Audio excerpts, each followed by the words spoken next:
और आप जो पीछे देख रहे हैं कि सारा मंडूक पर्णी लगा हुआ है। मतलब कभी भी कोई भी दिक्कत हो तो गीला मटेरियल हो या ड्राई हो, कुछ भी हो या कम सूखा है, सोलर से चल जाती है। 3 HP की मोटर है और आपका 3 फेस का जो सिस्टम है वो उसी से चल जाता है। तो इसमें क्या उसको यहाँ ले आते हैं? यहाँ पे ले। जय हिंद साथियों, आज हम आए हुए हैं गांव शैली कीरतपुर और ये गांव लगता है हमारा तहसील आपका क्या बताया आपने? फतेहपुर। तहसील फतेहपुर है और डिस्ट्रिक्ट बाराबंकी। हमारे यहाँ से तकरीबन 60 से 65 किलोमीटर दूर है। लखनऊ जो मेरा घर है वहाँ से तकरीबन 60 किलोमीटर या 55 किलोमीटर के आसपास होगा। और मेरे साथ आप देख रहे हैं दीपू भाई। इनका असली नाम है हरेश कुमार वर्मा जी। और आज हम इनकी पूरी कहानी, आपको इनके संघर्ष की कहानी वो आपके साथ साझा करने आए हैं। इलाका इनको जानता है दीपू भाई के नाम से, तो हम इनको दीपू भाई कह के मुखातिब करेंगे। दीपू भाई, आपका जो असली नाम है, चूँकि वो अपनी जगह है, लेकिन चूँकि आपकी पहचान जो है इस इलाके में दीपू भाई के नाम से है, तो हम इनको दीपू भाई कहेंगे। और दीपू भाई से आज हम जानेंगे उनकी सारी कहानी। और आप जो पीछे देख रहे हैं कि सारा मंडूक पर्णी लगा हुआ है, आज आप मंडूक पर्णी की खेती तकरीबन 14 सालों से, दीपू भाई जैसे आपने बताया 14 सालों से दीपू भाई मंडूक पर्णी की खेती कर रहे हैं और हर तरह से कर रहे हैं। मैं ज़्यादा कुछ नहीं बताऊंगा। तो सबसे पहले दीपू भाई, मैं आपसे प्रोग्राम शुरू करते हुए आपसे चर्चा करना चाहता हूं कि थोड़ा सा आप अपनी ज़बानी अपना परिचय, अपने गांव के बारे में, अपनी पृष्ठभूमि के बारे में थोड़ा सा किसान भाइयों को प्लीज़ सब बताइए। जी सर, हमारा गांव का नाम तो शैली कीरतपुर, डिस्ट्रिक्ट तहसील फतेहपुर, जिला बाराबंकी बता ही दिया गया जी। बाकी हमारे गांव का ये मिशन था कि कुछ अलग हट के किया जाए। Very good.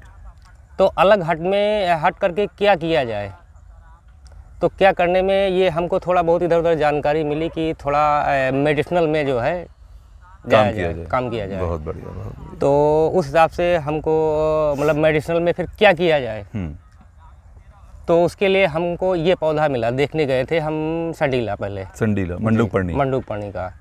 तो लोगों के हिसाब से देखने में लगा कि ये बेकार है, फसल नहीं होगी, घास जैसी बिल्कुल जो है जंगल में जो है लगी है, कोई मतलब का नहीं।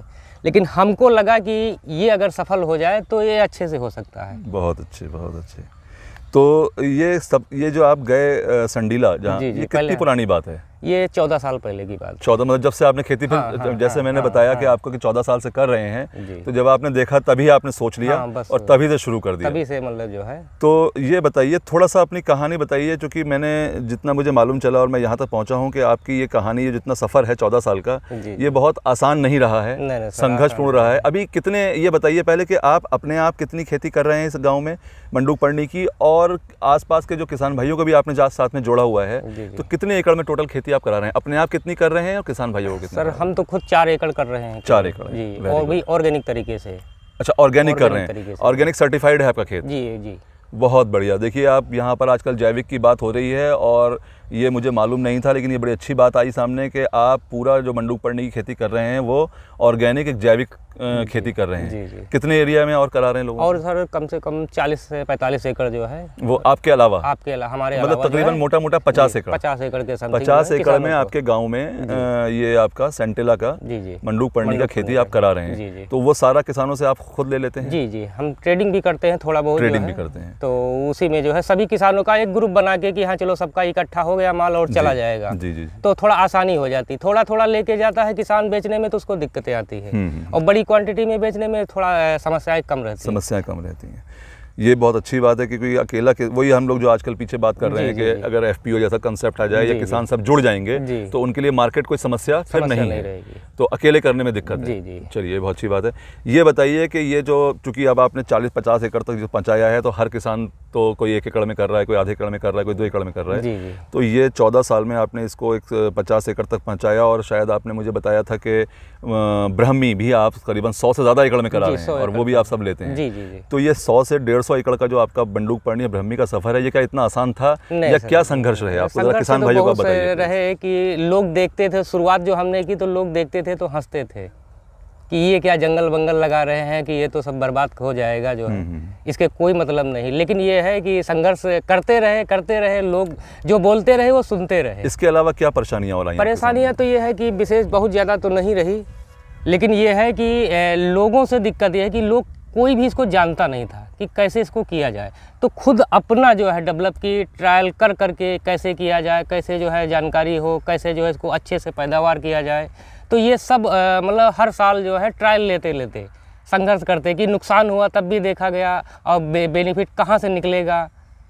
तो कोई ट्रेनिंग्स वगैरह भी की आपने या सिर्फ अपने आप ही सारा जो है खुद अपना ट्रेनिंग प्रैक्टिकली सब कुछ अपना ही खुद का किया। कोई सहयोग मिला किसी का, किसी संस्थान से? पहले तो किसी संस्थान से ऐसा कुछ नहीं अभी मिल रहा है। अब तो थोड़ा बहुत जो है मतलब जो है लोग जानकारी हो गई है तो वो आते हैं, लेकिन अब इतना खुद हमको ज्ञान हो गया है इससे कि हम दूसरे को बता सकते हैं। खुद आप वैज्ञानिक बन चुके हैं और वैसे भी किसान खुद अपने आप में के वैज्ञानिक होता है। तो चलिए ये तो बात आई, शुरू में कुछ मार्केट की समस्याएं आई आपको? हाँ, शुरुआत में थोड़ा बहुत जो है मार्केट की दिक्कत आई कि कम क्वांटिटी में जो है कहाँ पे बेचा जाए। तो सबसे पहले तो हम केवल तैयार किया था 200 केजी। तो 200 केजी कहाँ को लेके जाएंगे? तो क्या अभी आप चूंकि इतने बड़े स्तर पे कर रहे हैं तो अभी भी आपको अपना मटेरियल लेकर जाना पड़ता है या सिर्फ आपके खेत से सीधे आ जाते हैं लोग लेने वाले? नहीं, खेत पे एक अपना गोडाउन बनवा रखा है तो वहीं पे इकट्ठा करवा लिया जाता है। और जो कंपनीज को या देते हैं वो लोग यहीं से आके लेते हैं? वो एक बार आती है, देखती है और ले जाती और फिर उसके बाद ले जाते हैं। उनको ट्रांसपोर्ट करते हैं, यहाँ से लोड कराया आपने? बहुत बढ़िया। तो चलिए ये तो बेसिकली हमने जाना कि आपने कैसे शुरू किया और कैसे कैसे करते करते अब यहाँ तक पहुँचे। कोई भी अगर आप काम शुरू करते हैं तो नो डाउट कि उसके सबसे पहले उसका विरोध, उसका मुखालिफत, उसका हंसी और मजाक बनाया जाता है, लेकिन अगर आप एक बार ठान लेते हैं तो फिर कोई चीज़ आपको रोक नहीं सकती है। और वो सफलता आज दिखाई दे रही है कि और जितनी अच्छी आप मंडूक पढ़नी कर रहे हैं, हालांकि इससे अच्छी भी आपने की हुई है लेकिन वो अभी कट चुकी है। उसके खेत पे भी हम आपको दिखाएंगे, जो आपका दूसरा खेत है जहाँ पर कि आपने मंडूक पढ़नी को भी हार्वेस्ट कर दिया है, वो भी हम आपको दिखाएंगे। अब हम किसान भाइयों से ये चाहते हैं, आपसे ये चाहते हैं दीपू भाई कि थोड़ा सा किसान भाइयों को इसकी खेती के बारे में जो है बताया जाए। मैं आपसे कुछ सवाल करूंगा, अगर हो सके तो आप कोशिश कीजिएगा किसान भाइयों को अपने तौर पे थोड़ा विस्तार से अपना बताइएगा एक्सपीरियंस क्या है। ये बताइए कि इसकी खेती के लिए सबसे पहले हम बात करते हैं, जब भी किसी चीज़ की खेती की बात आती है, चाहे वो कोई भी फसल हो, कि वो कैसी जलवायु, कैसी मिट्टी में होती है। तो इसके लिए कैसी मिट्टी चाहिए, कैसी मिट्टी में करना चाहिए और कैसी ज़मीन में इसको नहीं करना चाहिए, थोड़ा सा ये बताइए आप। सबसे अच्छी मिट्टी इसके लिए पर्याप्त होती है बलुई दोमट। बलुई दोमट सबसे इसके लिए अच्छी मिट्टी होती है। अच्छा, हाँ। तो ज़्यादातर लोग ये कहते हैं कि हर कोई जिससे भी किसी फसल के बारे में पूछो बलुई दोमट, लेकिन जैसा कि मैंने अपने किसान भाइयों को, क्योंकि हम लोग जो करते हैं वो पहले थियोरेटिकल वीडियो करते हैं, उसके बाद में हम लोग आते हैं जो किसान भाइयों का एक्सपीरियंस साझा करने। तो इस पर चूँकि मेरा अपना वीडियो किसानों के लिए जा चुका है, तो ये बताइए कि चूँकि जैसा मैंने जो मेरा अपना अधूरा ज्ञान है या कह लीजिए टूटा फूटा ज्ञान जो मैंने 20-22 सालों में जमा किया है वो साझा करने की कोशिश करता हूँ। मैंने उसमें किसान भाइयों को ये बताया कि नो डाउट कि बलुई दोमट एक बड़ा कॉमन टर्म है, लेकिन चूंकि ये ज़्यादा पानी की फसल है तो पानी तो दोमट मिट्टी में ज़्यादा रुकेगा। सर, दोमट मिट्टी में तो रुक जाता है पानी, तो उससे थोड़ा इसको परेशानी होती है, लेकिन बलुई दोमट में इतना अच्छे से सरवाइव करती है कि दोमट का कितना जो है नहीं। अच्छा, यानी कि अगर पानी इसके अंदर जैसे कोई जगहों पे परेशानी है, नमी चाहिए, हाँ, जल भराव नहीं चाहिए। जल भराव कितने दिनों तक ये आराम से सह जाएगी? जितने मतलब 3 दिन मिनिमम जो है अगर ठहर सकता है तो कोई दिक्कत नहीं। अगर 3 दिन तक पानी खड़ा हो गया, बरसात में अगर पानी खड़ा हो गया आ गया तो दिक्कत क्या होगी? मरेगी तो नहीं है? मरेगी नहीं, लेकिन यह है कि वो फसल डाउन हो जाती है जो आपके समय पर लगी है, उस समय पीलापन आ जाएगा, तो प्राइस में फर्क पड़ जाएगा। तो देखिए ये बात जो इन्होंने बताई बहुत अच्छी कि नो डाउट के ज़्यादा पानी की फसल है, लेकिन ज़्यादा पानी का मतलब ये नहीं है कि आप पूरे दिन का पानी एक समय पर पी जाएँ। जी, है ना, पानी चाहिए, ज़्यादा चाहिए, रेगुलर चाहिए, लेकिन नमी चाहिए, कीचड़ नहीं हो, जल भराव ना हो। वो आपकी फसल को मारेगी नहीं, आपका नुकसान नहीं होगा। जैसे कोई फसलें में बाढ़ आती है तो किसान भाई पूरी फसलें चौपट हो जाती हैं, ऐसा नहीं होगा, लेकिन गुणवत्ता पे फ़र्क पड़ेगा और उसका असर थोड़ा सा आपको उसके ऊपर पड़ेगा। वो हम लोग बाद में आएंगे कि उससे कितना असर पड़ सकता है, क्योंकि कुछ ऐसे इलाकों से लोग सवाल कर रहे हैं कि जहाँ पर हमारे यहाँ पानी का भराव हो जाता है, वहाँ पर कौन सी फसल करें। तो वहाँ पर तो कोई भी फसल नहीं हो सकती, लेकिन अगर थोड़ा सा गुणवत्ता को कॉम्प्रोमाइज़ करके अगर हम इसको कर सकते हैं तब भी हम धान गेहूं से तो फिर भी कहीं ज़्यादा कमा लेंगे। जी बिल्कुल, है ना। तो ये तो हुई मिट्टी की बात। तो मिट्टी आपने बता दी कि जलभराव वाली नहीं चाहिए और बलुई दोमट इसके लिए सबसे अच्छी रहती है। कुछ कभी आपने इसका सॉइल टेस्ट कराया है अपना? जी करवाया है अपने खेत का जो है। तो कितना पीएच है आपकी ज़मीन का? ये 6.5-7। 6.5-7। आपके हिसाब से कितने पीएच की ज़मीन इसके लिए अच्छी रहती है? 7 के लिए सबसे मतलब न्यूट्रल पीएच जो है 7 पीएच की ज़मीन इसके लिए अच्छी है। क्या थोड़ा सा कम पीएच होगा तो कोई फ़र्क पड़ेगा या ज़्यादा पीएच होगा तो फ़र्क पड़ेगा? अब हमारे खेत में कभी ऐसा हुआ नहीं, आगे का हमने देखा भी नहीं, या कहीं आसपास किसी ज़्यादा अगर पीएच होगा तो दिक्कत तो होगी। तो आपके आसपास जितने भी किसानों की ज़मीनें हैं उनकी ज़्यादातर पीएच इसी रेंज में होगी आपको? जी बिल्कुल, कोई कम ज़्यादा नहीं होगी। बस चलिए वो हम लोग डिस्कस कर चुके हैं, तो वो चूँकि आपका अभी पीएच है ही नहीं उस लेवल पे, तो आपका उस पर अभी अनुभव नहीं है कि कम पे कैसा होगा, ज़्यादा पे कैसा होगा। वो हम लोगों ने अपने थियोरेटिकल वीडियो में डिस्कशन किया है। अच्छा, दूसरा जलवायु, कितना टेम्परेचर चाहिए, कितनी उसको उमस ह्यूमिडिटी चाहिए? सर जितना अच्छा कितना रहता है? ये 30 से 40 के मिनिमम जो अगर रहता है तो सबसे बढ़िया टेम्परेचर इसका होता है। यानी कम से कम 30 डिग्री से ज़्यादा हो। हाँ। और 40 डिग्री से तो उसमें सबसे ज़्यादा बढ़वार होती है। बाकी टेम्परेचर इसका 10 से जब नीचे आता है तो बढ़वार तब इसकी बढ़वार रुकती है, यानी कि जाड़ों में। जाड़ों में यानी कि वो भी दिसंबर जनवरी 2 महीने के लिए बस। बाकी थोड़ा स्लो हो जाती है लेकिन चलती रहती है। तो भाइयों ये देखते रहिएगा कि मैंने जो बताया है वो और आपको आज जो दीपू भाई बता रहे हैं वो, उसमें थोड़ा अंतर हो सकता है। और अंतर ही के लिए हम आपको ये सब सिस्टम बना रहे हैं कि हमारा थ्योरेटिकल भी हो और प्रैक्टिकल भी हो, और उसमें जो सवाल पैदा हो वो आप करिए। लेकिन उन सवालों के लिए आपको वीडियोस को पूरा देखना पड़ेगा, तभी तो सवाल खड़े होंगे। अगर आप देखेंगे नहीं तो सवाल खड़े नहीं होंगे। इसीलिए जिन लोगों ने अभी चैनल को सब्सक्राइब नहीं किया है वो फ़ौरन कर लीजिए। इतने क्वालिटी वीडियोज़, इतने एलाबोरेटेड, इतने डिस्क्रिप्टिव वीडियोज़ आपको जनरली कहीं मिलेंगे नहीं देखने को। हम कोई भी पॉइंट छोड़ने वाले नहीं हैं, तो इसलिए चैनल को सब्सक्राइब करके नोटिफिकेशन बेल को प्रेस ज़रूर कर लीजिए ताकि आपको कोई भी मिस ना हो वीडियो, कोई भी वीडियो मिस ना हो। चलिए आगे बढ़ते हैं दीपू भाई। तो ये हुई हमारी टेम्परेचर, आपने बता दिया कि 30 से 40 की एक रेंज है। जी। इसके अंदर हमारा अगर है तो बहुत बढ़िया फसल मिलेगी। और पीएच भी आपने बता दिया, जलवायु भी हो गई। अब ये बताइए कि आप इसको लगाएंगे किस समय?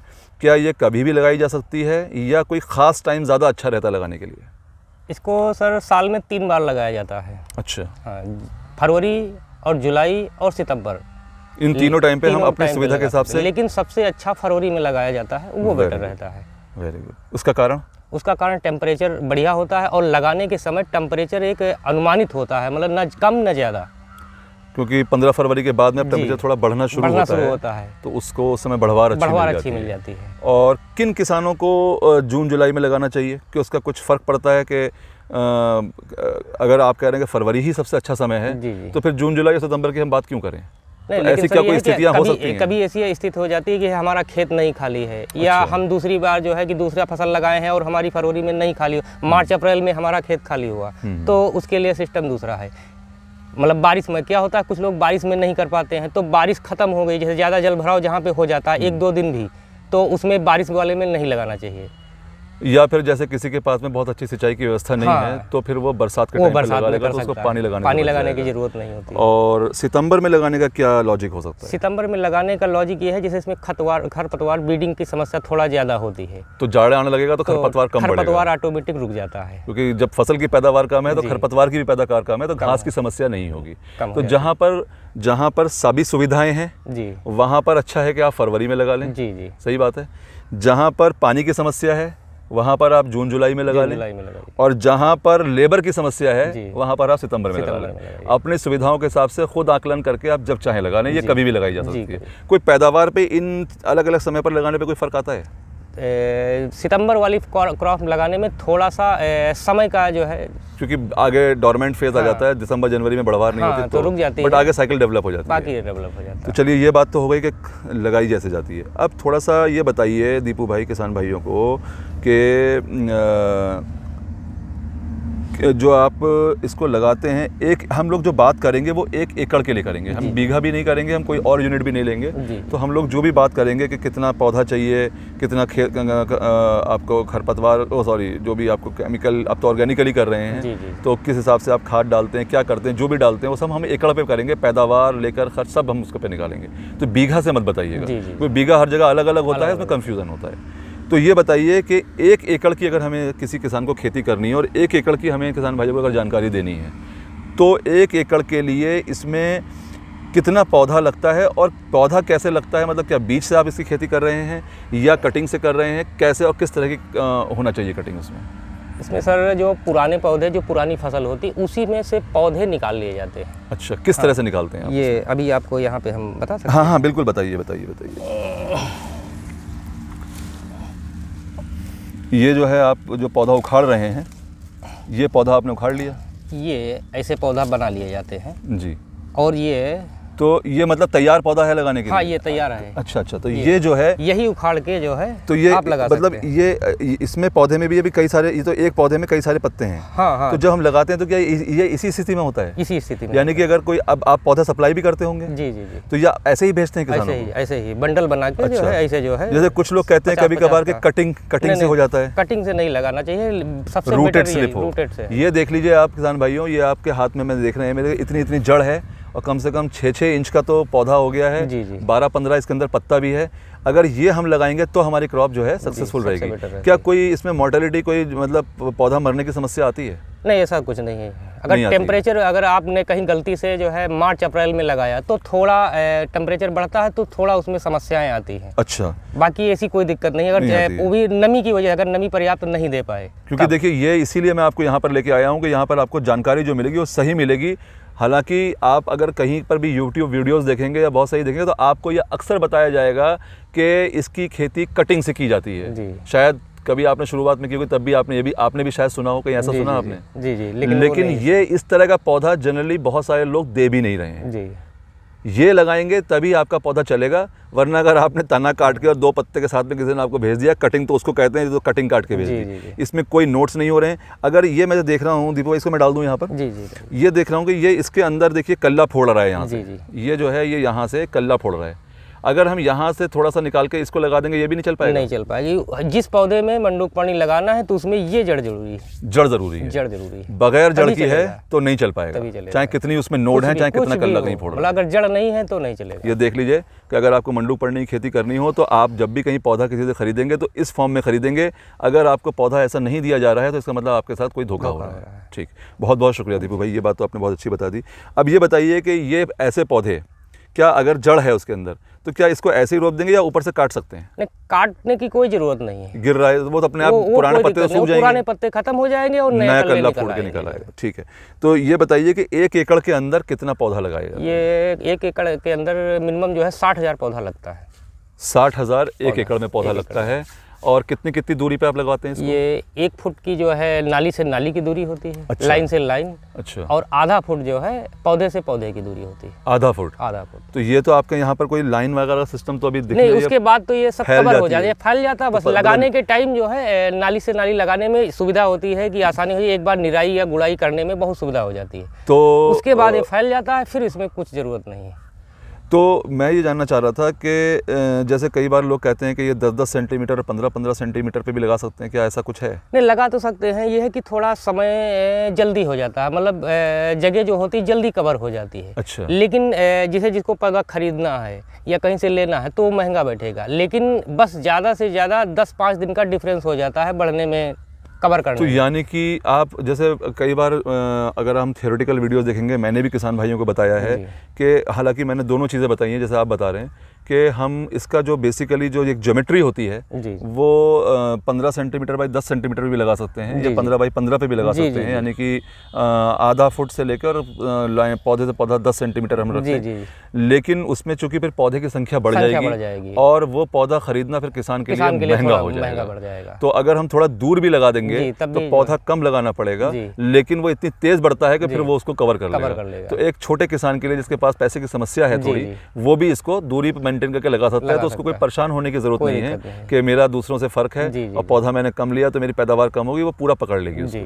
तो वो 60,000 अगर आपने पौधा लगाया तो वो पूरा फैल के आपका हो जाएगा, 8-10 दिन का फर्क पड़ेगा, लेकिन पैदावार उतनी ही मिलेगी। तो फिर ज्यादा लगाए कोई फायदा ही नहीं है। बिल्कुल।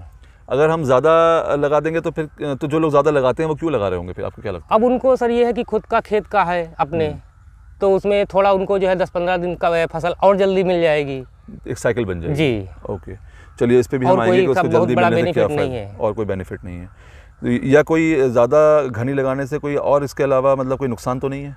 घनी लगाने से तो नुकसान है। क्या बढ़वार? घनी लगाने से बढ़वार में दिक्कत नहीं होती, लेकिन बीडिंग वगैरह शुरुआत में करने में थोड़ा समस्या होती है। अच्छा, बैठने में जो है मतलब जो है खुरपी से निकालने में बीडिंग में थोड़ा परेशानी होती है। अगर लाइन से लाइन पे लगा है तो आप एक गुड़ाई भी कर सकते हैं इसमें, और उसमें हमेशा निराई होगी, तो निराई और गुड़ाई में थोड़ा पैसा ज़्यादा लगता है।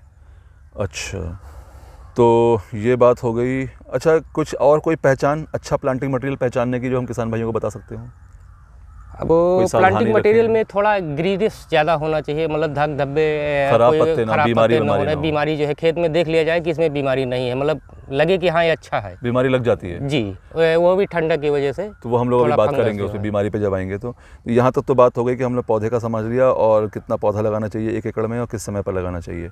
अब ये बताइए कि जिस समय आप इसकी रोपाई करते हैं, 1 एकड़ की रोपाई में करीबन कितने लोग एक एकड़ को, हालांकि हर एक की क्षमता अलग अलग होती है, जी जी जी, लेकिन एक एकड़ में इसकी रोपाई में कितने लोग एक दिन में कर देते हैं? मतलब कितने टाइम में कितना लेबर लग जाता है? 10 लेबर एक दिन में ही कर देगा। 10 लेबर एक दिन में 1 एकड़ खेत की रोपाई कर देगा।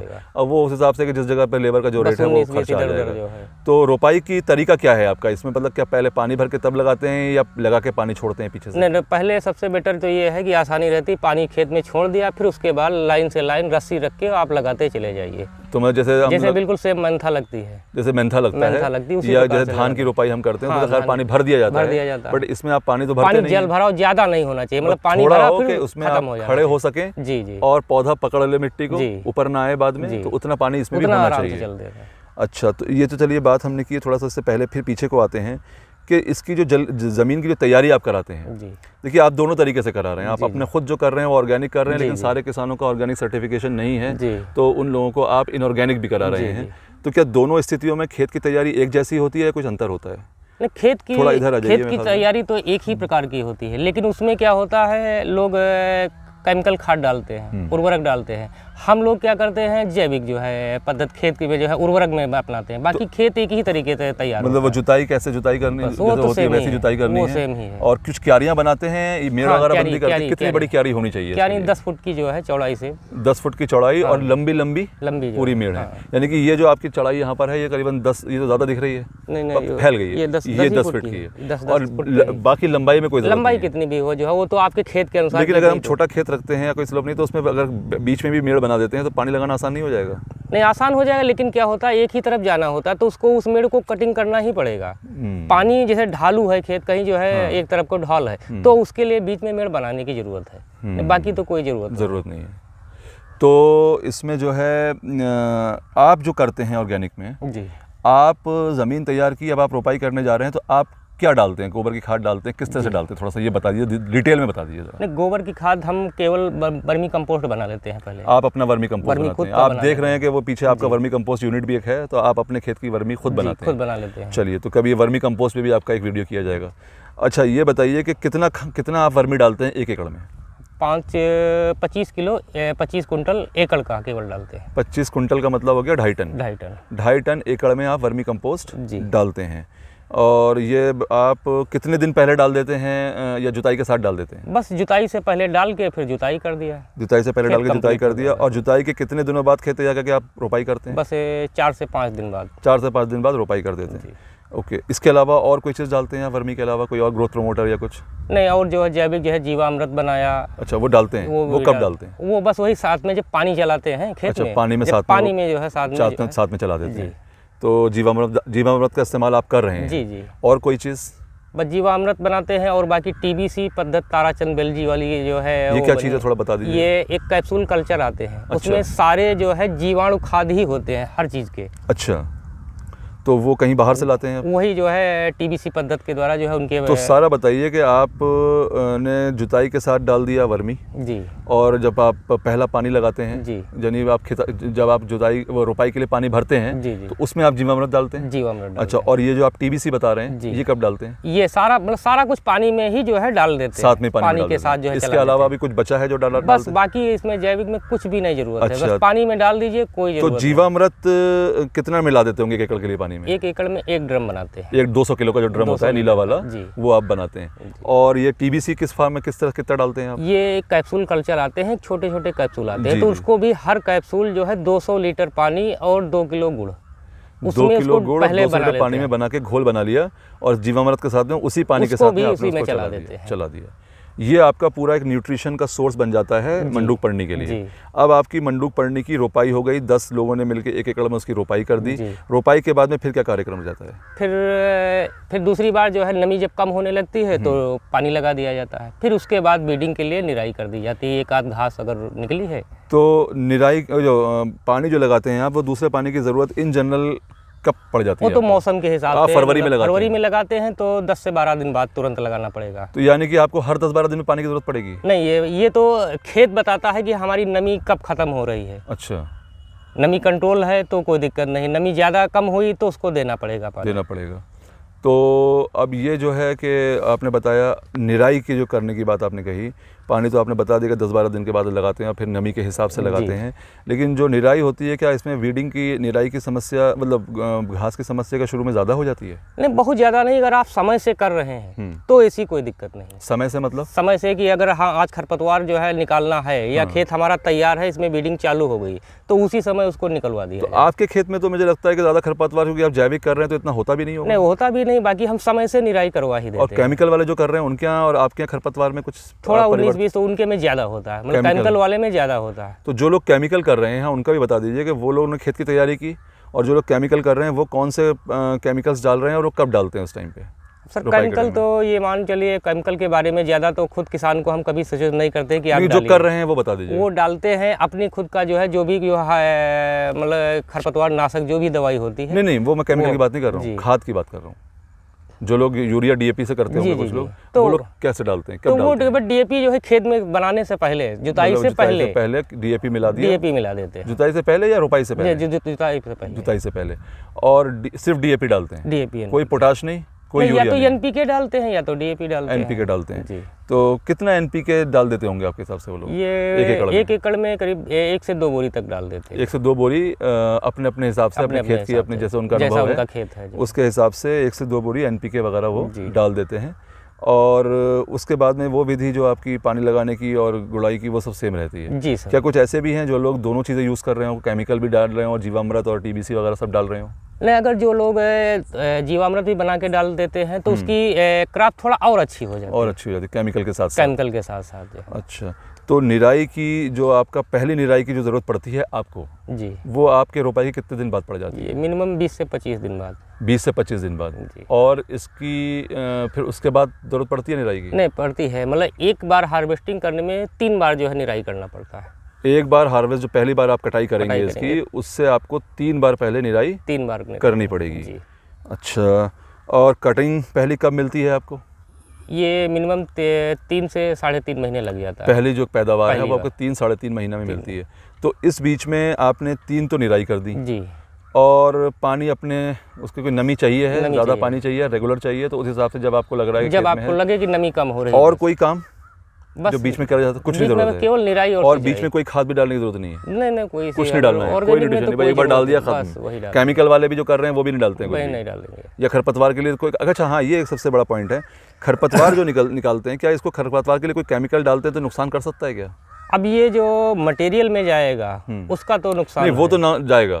क्या जो केमिकल्स डालते हैं खरपतवार के लिए, क्या ऐसा नहीं हो सकता है, होता है कि खरपतवार को तो मारेगा, इसको फसल को भी नुकसान पहुंचाएगा? नहीं, ऐसा नहीं है। कुछ फसल बच जाती है। मतलब इस फसल के लिए आइडेंटिफाइड वीडिसाइड्स हैं कि अगर आप उसमें जैसे यहाँ पर कुछ लोग कौन से डाल देते हैं, कुछ इस इलाके में जो यूज़ होता हो? यहाँ पे 2,4-D वगैरह है कुछ? क्या है? 2,4-D नहीं है, ये कहती है वो, अब हमने कभी 14 साल से डाला नहीं ना, तो अब याद नहीं आ रहा है कौन सा क्या डालते हैं। इसके बारे में सोचना ही नहीं है। जी। चलिए, लेकिन ये है कि अगर कोई खरपतवार निकालने के लिए केमिकल डाल भी रहा है तो उससे फसल को नुकसान नहीं है, लेकिन जो उसके रेजिड्यूज जा रहे हैं वो फिर उसकी मांग में फ़र्क आ जाता है। ठीक है, तो पहली कटाई आपने बताई 3 से 3.5 महीने में। 3 से 3.5 महीने में आपको 1 एकड़ से इसकी जो हरी पत्ती जो आप काटेंगे उसकी कितनी पैदावार मिल जाती है? ये या छोड़िए, 1 मिनट माफ़ कीजिएगा, पैदावार से पहले आप ये बताइए कि क्या कोई पहचान है इसकी 3-3.5 महीने के अभी काटने लायक हो गई? हाँ, ये कुछ इशारा देती है? कुछ इशारा देता है कि मतलब ये पत्ता हमारा जो है बिल्कुल लायक हो गया है, मतलब मोटाई हर चीज़ जो है देखने से ही पता चल जाता है। कुछ रंग वंग में भी फर्क पड़ता है? रंग जो है मतलब पहले बिल्कुल ग्रीन होगा, फिर उसके बाद हल्का सा मतलब जो है ग्रीननेस कम होने लगी, बस कम होने से तुरंत काट लिया जाए, पीला ना होने पाए। और कोई पहचान? बस यही सबसे जरूरत है। तो ये तो आपने 3-3.5 महीने पे जो काटा, तो इसमें जो हरा पत्ता है जी, वो कितना निकल आता है 1 एकड़ में? 1 एकड़ में मिनिमम जो है 1200 से 1500 kg तक निकल आता है, यानी कि करीबन मैक्सिमम 1.2 से 1.5 टन तक जो है ये हरा निकलता है। अलग जो है, हरा नहीं सर, ड्राई। अच्छा, ड्राई। हरा कितना निकलता होगा? हरा ये निकलेगा करीबन 100 कुंटल। 100 क्विंटल, यानी कि मान के चलिए कि उसमें से 85 से 90% जी जो है वो मॉइस्चर सुखाने पर निकल जाएगा। 85 से 90%, मैं सही बोल रहा हूँ? जी। अच्छा, तो सिखाते कैसे हैं आप लोग इसको? ये हम लोग जो है कटिंग करके पहले तो काटते कैसे हैं? काटते हैं हंसिया लेबर से, जो है दराती हंसिया से। कितना जमीन से छोड़ना पड़ता है इसको? बस जितना नीचे से नीचे हो सकता है कि जड़ ना आने पाए, मिट्टी ना आने पाए। अच्छा, पूरा तना सही जितना भी आ जाए, ऊपर का इतना भी अगर रह जाता है, एक इंच का भी छोड़ देंगे तो काम हो जाएगा, कोई दिक्कत नहीं। ज्यादा छोड़ने की जरूरत नहीं, ज्यादा छोड़ेंगे तो आपका नुकसान वजन का। तो जो कंपनियां लेती हैं उनको तो शिकायत नहीं होती कि पत्ते के साथ डंठल भी आ रहा है? नहीं, डंठल का इतना बड़ा डंठल नहीं होता है। ठीक है, मतलब वो उसको उसमें शामिल कर लेती हैं वजन में, वो तो पूरा। तो ये तो आपने कटाई का हो गया। आपने ये भी बता दिया कि हरे पत्ते का 100 कुंटल और 1 एकड़ में यानी कि तकरीबन 10 टन, और उसमें से आपका बचा तकरीबन 1-1.5 टन, यानी कि 10 से 15% मटेरियल आपको मिल रहा है 1 एकड़ से।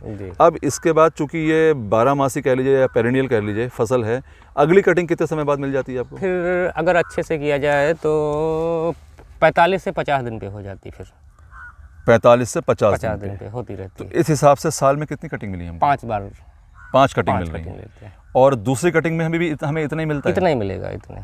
सुन लीजिए, आप लोग कहते हैं ना धान गेहूँ 14 साल से भाई कर रहे हैं और ऑर्गेनिक कर रहे हैं, कोई आपको फसल ऐसी नहीं मिलेगी। और जिन लोगों के जल भराव की समस्या है वहाँ पर ये बात अब आ रही है वहाँ पर कि जल भराव से मरती नहीं है, लेकिन थोड़ा पीलापन आता है, बट स्टिल अगर आपको उसका आधा प्राइस भी मिल जा रहा है, लेकिन जितनी पैदावार और जितना मुनाफा दे रही है वो फिर भी धान गेहूँ कहीं दूर दूर तक नहीं दे पाएगा आपको। ये बात सही कही मैंने? बिल्कुल। तो आप अपनी स्थितियों के हिसाब से खुद आकलन करेंगे, लेकिन हमारी ड्यूटी है कि आपको सही जानकारियाँ पहुँचाएँ।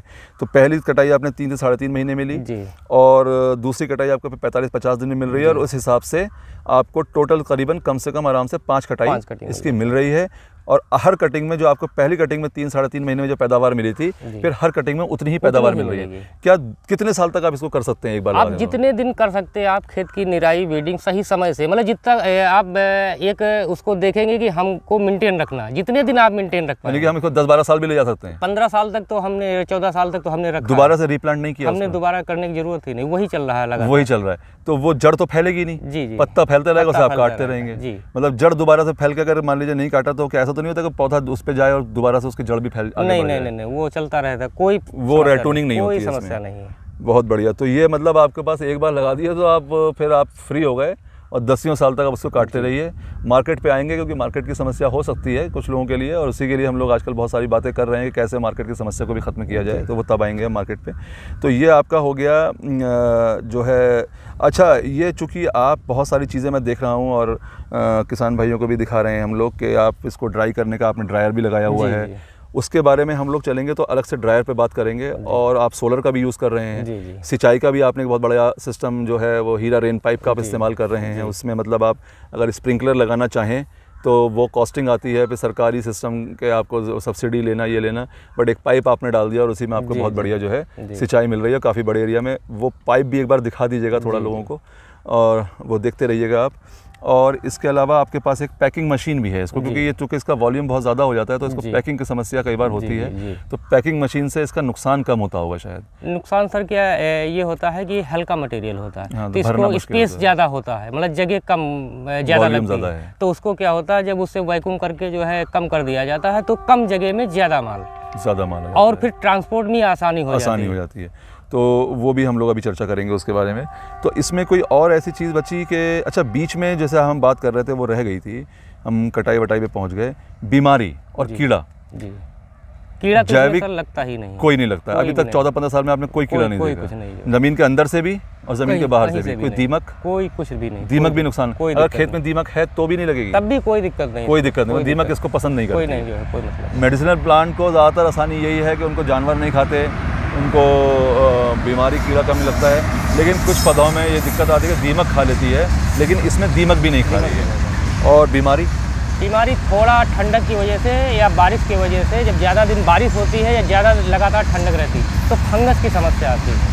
फंगस नीचे से जड़ में लगता है या ऊपर? पत्ते पे शुरुआत तो जड़ से ही होगा लेकिन वो अटैक जो है धीरे धीरे पत्तों पे दिखाई पड़ने लगता है। थोड़ी सी आप लोगों को समस्या हो रही होगी कि हम लोग बिल्कुल रेलवे लाइन के बराबर में खड़े हुए हैं और शायद हमारे माइक में इतना नॉइज़ कैंसिलेशन ना हो, तो पीछे से मालगाड़ी निकल रही है और वो बस अब गुजरने ही वाली है, तो ये थोड़ी सी आवाज़ को आप बर्दाश्त करिएगा। खैर, तो मतलब फंगस के अलावा और कोई बीमारी? बस और कोई समस्या है। तो बड़ी आसान फसल है इसका मतलब? बहुत बेटर है। बिना वजह लोगों ने मजाक बनाया शुरू में किया, मतलब आज समझ में आ गया लोगों को, बस ध्यान करके करना चाहिए बस। Very good. क्या होना चाहिए? मतलब ध्यान से देख के करना चाहिए, मतलब समय कब किस समय पर फसल क्या कह रही है और क्या मांग रही है आपको, ये आपको थोड़ा सा ऐसा नहीं है कि लगा के छोड़ दिया मतलब औलाद की तरह है, उसकी औलाद की तरह पालिए, वो आपको पिताजी की तरह मानेगा, परवरिश करेगी, परवरिश करनी पड़ेगी आपको, फ्री में कोई चीज़ नहीं मिलेगी, मेहनत हर जगह लगेगी। और 14 साल में आपने यही मेहनत की है जो आज आपके गाँव में दिखाई दे रही है हम लोगों को। तो ये हम लोगों ने मेरे ख्याल से कोई और पॉइंट तो हमारा बचा नहीं है। पोस्ट हार्वेस्ट की हम बात कर लेते हैं। जब आपने इसको कितने दिन में आपने ले जाके इसको फैला करके प्लास्टिक पर डाल के सुखा दिया जी, तो कितने दिन में सूख जाता है ये? 2 दिन में सूख जाता है। 2 दिन में सूख जाता है। बरसात वगैरह के दिनों में जो कटाई पड़ती है उसकी कैसे, उसको कैसे सुखाएंगे? बस उसमें हम लोग क्या करते हैं, अब तो सिस्टम है कि ऐप पे देख लिया कि मौसम किस दिन गड़बड़ है, तो 2 दिन का टाइम मिल गया, 2 दिन में कटाई कर काटेंगे ही नहीं, जहाँ पर मौसम खराब होने का टाइम उस टाइम पे काटेंगे और थोड़ा सा देर हो गई तो उसमें कोई फूल वूल तो आ नहीं रहे? नहीं, कोई दिक्कत नहीं। कभी आज काटिए, 10 दिन बाद काटिए, 15 दिन बाद, ये भी कोई समस्या नहीं है, कोई समस्या नहीं। बहुत सारी फसलों में ये प्रॉब्लम होती है कि फ्लावरिंग से पहले काट लेना है, वरना इसमें ऐसा कोई दिक्कत नहीं। तो क्या ये लोग जो मंडूक पर्णी आपका ऑर्गेनिकली कर रहे हैं और जो इनऑर्गेनिक कर रहे हैं, इसमें कोई देखिए प्राइस का तो फ़र्क हो ही जाता है जी। लेकिन इनऑर्गेनिक और ऑर्गेनिक करने में प्रोडक्शन के अंदर जैसे आपको कोई समस्या नहीं आ रही है, या जो लोग केमिकल से कर रहे हैं कि उनको भी कोई बीमारी कीड़ा की समस्या नहीं आती है? नहीं आती तो है, उनके में थोड़ा कीड़ा और फंगस ज़्यादा लगता है। जो लोग केमिकल जो DAP यूरिया वगैरह डाल रहे हैं तो कौन सा कीड़ा लगता है? अब उसमें जो है यही सुंडी वगैरह जो दूसरे खेतों में होती है वही आगे लग जाती है। सफेद सुंडी जड़ों में जो लग सकती है। अच्छा, और ऊपर से कोई कीड़ा वगैरह? ऊपर से भी सुंडी का ही अटैक होता है। सुंडी का अटैक होता है। और ब्लाइट वगैरह कुछ लीफ और अदर कुछ नहीं?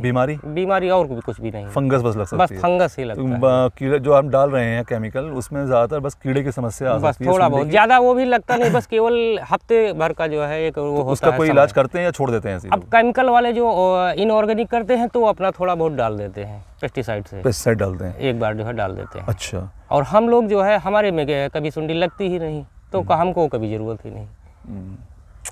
तो ये जो है दीपू भाई, हम लोग तो यहाँ तक पहुँच गए, अब आपने इसको सुखा भी दिया जी सर। सुखाने के बाद में आप इसको, उस समय कोई और समस्या तो नहीं आती सुखाने में, कोई किसी खास बात का ख्याल रखना हो? नहीं, अब हमें तो कोई दिक्कत ही नहीं। अब हमको तो सारी जानकारियां हैं, तो अब हम ये समस्या ही नहीं आती है। किसान जब थे आप इसके लिए, तब कोई समस्या आई थी? अब थोड़ा तब ये था कि कैसे डाला जाए, इतनी जगह स्पेस, मतलब पीछे तो पहले लोग क्या करते थे, यहाँ काटा और घर को ले गए छत पे डालने के लिए, लेकिन वो सब थोड़ा कठिन पड़ता था। अच्छा। अब तो बस तुरंत काटिए, पीछे ही त्रिपाल पे डाल दीजिए, खेत पे ही 2 दिन में सूख जाए। 2 दिन में रात में ढक देते हैं क्या? रात में ढक देना है। हाँ। जब ओस गिर रही तब। और कोई खेत पे नुकसान तो कोई ना, तो इसको कोई जानवर पूछेगा, ना तो कोई लेबर पूछेगा, ना कोई चोर पूछेगा। कोई समस्या नहीं, कोई दिक्कत, खेत पे ऐसे छोड़ने में बस ऐसे पड़ा है, कोई दिक्कत नहीं। और जब आप इसको पैक कर देते हैं जी सर, तो पैक करने के बाद में कोई इसमें दोबारा से मॉइस्चर आ जाए या फंगस लगने का कोई डर?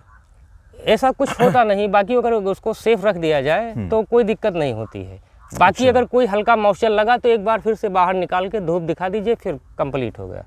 अच्छा, कोई समस्या नहीं है। अगर मॉइस्चर आ भी गया है, थोड़ा नमी दिख भी रही है, तो दोबारा सुखा देंगे, लेकिन नुकसान कोई नहीं है। तो आप इसको कितने दिन तक स्टोर कर सकते हैं? अब इसको मिनिमम अगर एक बार जो है कटिंग का जो है 6 महीने तक तो आराम से रखा जा सकता है, कोई दिक्कत नहीं। कोई दिक्कत नहीं। बारिश के बाद जब बारिश होने लगती है तो थोड़ा मॉइस्चर उसमें भी बढ़ जाएगा। अच्छा, तो ये होता है कि इससे पहले निकाल लिया जाए और उसके बाद में फिर से बेच ही देना है। तो ये बताइए कि जो आप ऑर्गेनिक कर रहे हैं, आपके पास तो ऑर्गेनिक का मार्केट है? जी सर। तो जो लोग केमिकल कर रहे हैं उनके लिए क्या कोई मार्केट की समस्या है? जी, केमिकल के लिए मार्केट की समस्या ज़्यादा है। तो कंपनीज जो मांगती हैं वो ऑर्गेनिक ज़्यादा ऑर्गेनिक जो है, ऑर्गेनिक कितना भी हो क्वांटिटी सब लेने वाले हैं, सारी कंपनियां लेने वाली हैं। लेकिन अगर जैसे आपका तो खेत ऑर्गेनिकली सर्टिफाइड है जी। और ये एक बहुत महंगा और टाइम टेकिंग प्रोसेस है, जो समय लगता है। जी। हर किसान की क्षमता नहीं है कि वो ऑर्गेनिक सर्टिफिकेशन ले। जी। तो फिर वो किसान कैसे करेगा? नहीं, तो वो भी किसान केवल अपना खेत ऑर्गेनिक तरीके से कीजिए, यानी खेती जो है खेती ऑर्गेनिक तरीके से कर ले जी। और बहुत सी कंपनियां ऐसी सर्टिफाई ना हो, वो आती हैं कंपनियां, केवल वो मटेरियल ऑर्गेनिक होना चाहिए। अच्छा, वो चेक करती हैं? वो चेक करेंगी, टेस्टिंग में लैब में चेक कराएंगी। और जो मटेरियल आपका ऑर्गेनिक है तो यानी कि आपने अगर कोई गोबर की खाद से किया हुआ है और यूरिया DAP नहीं डाला है, कोई केमिकल पेस्टिसाइड या दूसरे केमिकल्स नहीं डाले हैं, तब भी आपका वो ऑर्गेनिक मान लिया जाएगा। आपसे ऑर्गेनिक सर्टिफिकेट की मांग कंपनी नहीं करेगी। लेकिन शर्त ये होगी कि आपकी जांच में उसमें केमिकल रेसिड्यू ना है। तो जो लोगों का खेत, जिसने अभी नई खेती शुरू करी या तो केमिकल फार्मिंग करता आया था, तो आपने देखा भी होगा इन 14-15 सालों के बीच में कि बहुत सारे लोग आपके साथ ऐसे जुड़े होंगे कि जिन्होंने पहली बार इसको शुरू किया उन्होंने ऑर्गेनिक भी किया, ऑर्गेनिक तरीके से किया, तो क्या उनकी जब जांच हुई तो उसमें क्या कुछ पेस्टिसाइड रिड्यूस आए और ऐसी स्थिति में क्या किया गया फिर? अब ये है कि फिर वो केमिकल में अगर केमिकल आ रहा है तो वो फिर कन्वेंशनल ही उसको माना जाएगा। जब मतलब वो बिक जाएगा, वो कन्वेंशनल में थोड़ा रेट से डाउन हो जाता है, ऑर्गेनिक का रेट नहीं मिलेगा, ऑर्गेनिक का रेट नहीं मिलेगा, लेकिन बिक जाएगा। तो क्या ऑर्गेनिक, जैसे अभी आप मुझे, मैं वीडियो से पहले भी आपसे बात कर रहा था, आपने कहा कि ऑर्गेनिक जितना चाहें उतना बिक जाएगा, और वो ऑर्गेनिक सर्टिफाई होने की जरूरत नहीं है, सिर्फ ऑर्गेनिक मटेरियल ऑर्गेनिक होना चाहिए, उसमें कोई हैवी मेटल्स, कोई आपका पेस्टिसाइड और केमिकल रेजिड्यूज नहीं होने चाहिए। लेकिन अगर जिसके में है तो उसकी क्या मार्केट, बिक तो वो भी जाएगा, प्राइस कम मिलेगा, लेकिन अगर वो भी बड़े स्तर पे कोई कर रहा है तो क्या मार्केट की समस्या तो नहीं आएगी उसमें? नहीं, समस्या तो ज़्यादा नहीं आएगी, मटेरियल बिकेगा, बिकता है, लेकिन रेट में डिफरेंस हो जाता है बस। नहीं, रेट की कोई बात नहीं है, रेट में तो हम मैनेज करेंगे, लेकिन किसी के यहाँ अगर मान लीजिए कोई केमिकल कर रहा है, चूँकि आपने बताया तो किसान भाइयों के समझ में आ जाना चाहिए कि जब इसमें कोई बीमारी नहीं है, कोई कीड़ा नहीं है, तो फिर आपको ज़रूरत क्या है केमिकल इस्तेमाल करने की, पैदावार में भी आपको कोई फ़र्क नहीं मिल रहा है, तो फिर आप उसको, चूँकि मैं भी किसानों से हमेशा कहता हूँ जो कि लॉन्ग ड्यूरेशन की फसलें हैं, उन फसलों के अंदर केमिकल फर्टिलाइज़र डालने का कोई फ़ायदा नहीं है। जो 2-3 महीने में काटनी है आपको, उनमें तो फिर भी समझ में आता है कि आपको पूरी पैदावार लेनी है, लेकिन ये तो सालों चल रही है और आपको ऐसी पैदावार दे रही है और ज़मीन में अपने आप तेज़ी से फैलती है, तो ज़रूरत भी नहीं है। लेकिन अगर कोई किसान फिर भी चाहता है कि मैं प्रोडक्शन ले रहा हूँ, ये कर रहा हूँ, वो डाल रहा है, उससे कोई समस्या आ जाती है, तो वो अगर 50 एकड़ में अगर केमिकल कर रहा है तो क्या बिक जाएगा सारा उसका? बिक जाएगा। यानी कि अगर आप कहिए कि मैं अगर किसानों को लगवा दूं तो कोई समस्या नहीं है मार्केट, क्योंकि कई बार सब लोग करते हैं बिकता नहीं है, तो मैं लोगों से कहता हूं आपको जानकारी नहीं है कहाँ बेचना है, कैसे बेचना है। तो हर तरह का मटेरियल बिकता है, लेकिन मटेरियल की क्वालिटी और मटेरियल के रूप के हिसाब से बिकेगा। थोड़ा करीब में आ जाइए, मेरे ख्याल से कहीं ऐसा ना हो कि हम बाहर निकल आएँ। तो अब ये बात तो आ गई हमारी कि कटाई की और मार्केट तक की हमने बात की। आप जो मार्केट करते हैं वो कंपनीज को ही देते होंगे? जी सर। तो यहाँ आप अपने एरिया में सारे लोगों का मटेरियल आप मार्केट करते हैं? जी। तो आप क्योंकि ट्रेडिंग कर रहे हैं तो सबको जमा कर लेते हैं, तो किसानों को आप किसानों को लोकल में मार्केट दे रहे हैं। जी। किसानों को कहीं जाने की जरूरत नहीं है, आपके गोदाम में भर जाता है। गोदाम भी हम आपको दिखा रहे हैं आपके यहाँ पर। तो ये बताइए कि अब बात करते हैं थोड़ा सा इसके खेती में आने वाले खर्च की। जी। कितना एकड़ का खर्च आ जाता है पूरी खेती का, शुरू से ज़मीन की तैयारी से लेकर के और पैकिंग तक का? एक लमसम बता दीजिए। जी, एक लमसम ये मान कर चलिए सर, इसका 1 एकड़ का पूरा साल का खर्चा 50,000 रुपये आ जाता है। पूरे साल का खर्चा? उसमें सारे खर्चे शामिल हैं? सारे खर्चे, उसमें ज़मीन की तैयारी, खाद, पानी, लेबर, कटाई, पैकिंग, सब 50,000 रुपये साल का। एक बात पूछना भूल गया था, प्लांटिंग मटेरियल का क्या रेट रहता है?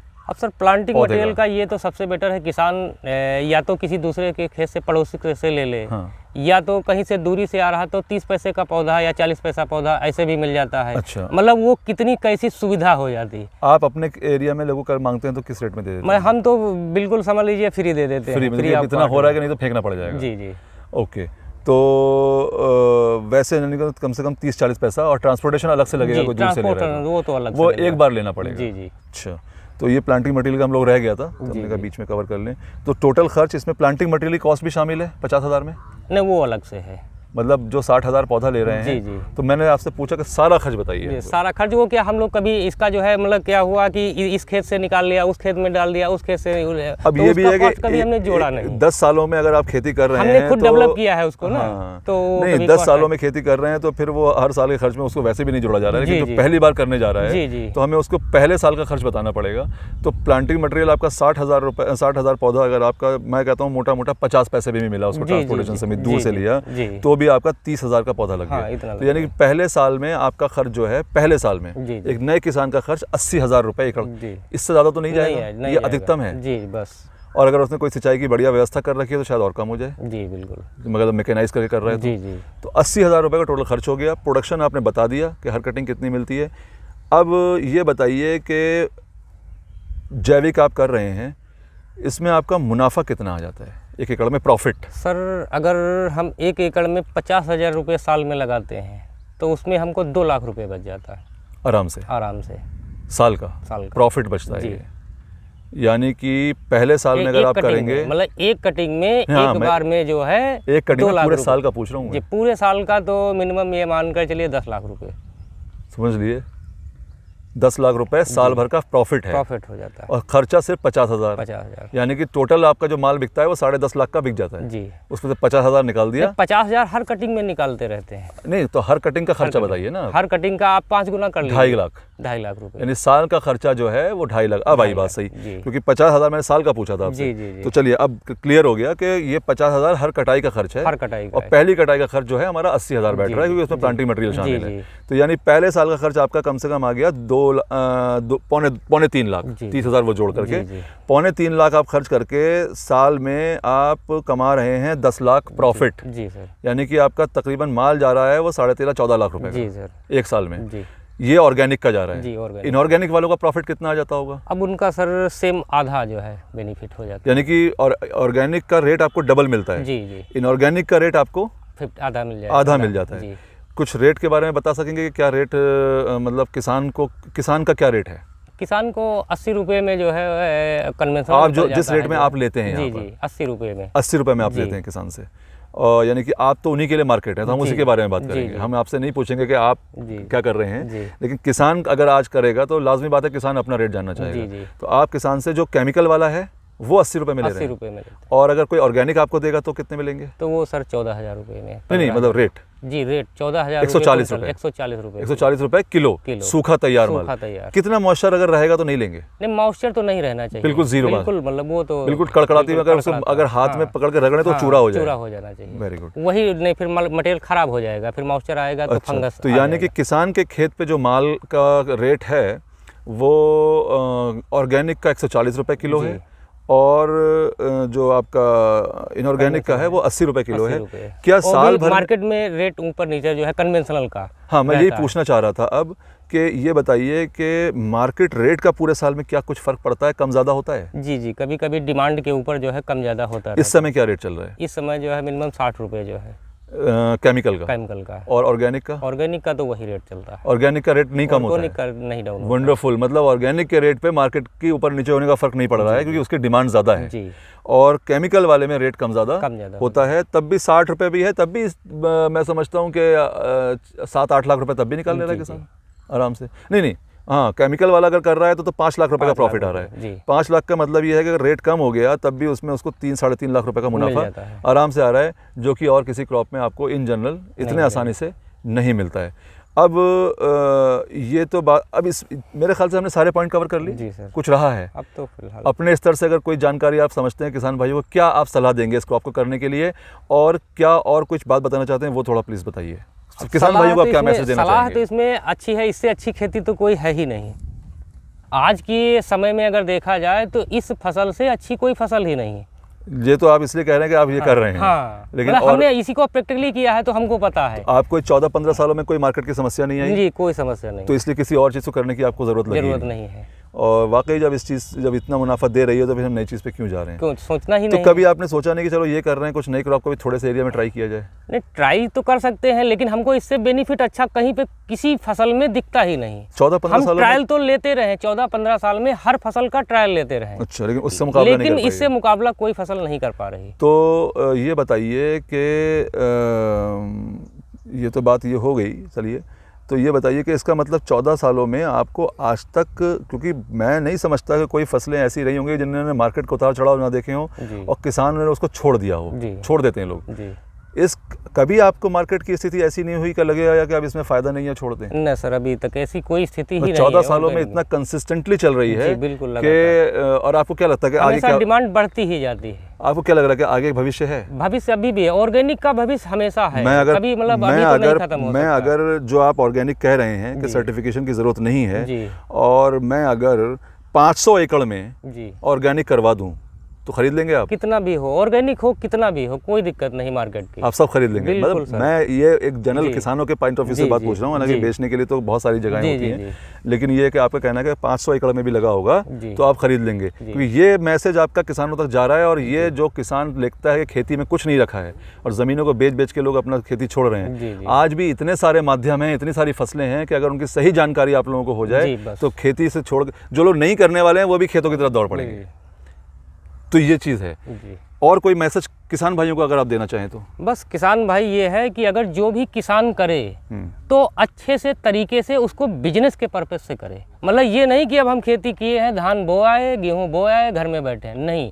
मतलब इसको बिल्कुल जैसे दुकानदार जाता है तो अगर दुकान किए है तो उसको पर डे दुकान खोलना है, तो उसी प्रकार से हमको पूरा दिन पूरा अपना खेत देख रेख में रखना है। कब पानी मांग रहा है, कब निराई मांग रहा है, कब सिंचाई मांग रहा है, कब बीडिंग होना है, कब कटाई है, कब क्या को होना है।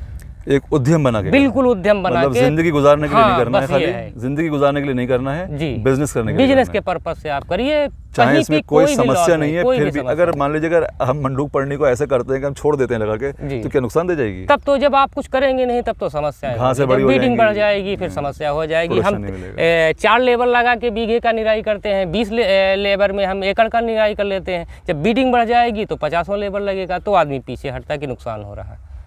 तो समय से सब कुछ देखना है कि आज करने वाला है तो आज ही हमको करवाना है। तो मेरे ख्याल से हम लोगों ने सारा कुछ कवर कर लिया है जी सर, और कोई ऐसी जानकारी तो बची नहीं है। बेचने से मुतालिक भी हमने बात कर ली है, खर्च की भी बात कर ली, रेट भी आपने बता दिया है, हर चीज़ हो गई है।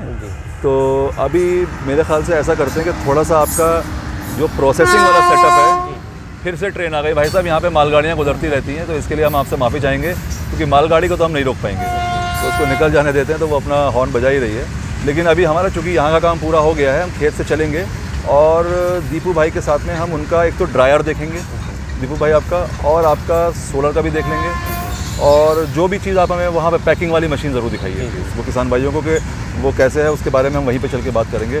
तो किसान भाइयों, ये था अभी हमारा यहाँ का खेत का मामला, हमने खेती को जान लिया, समझ लिया।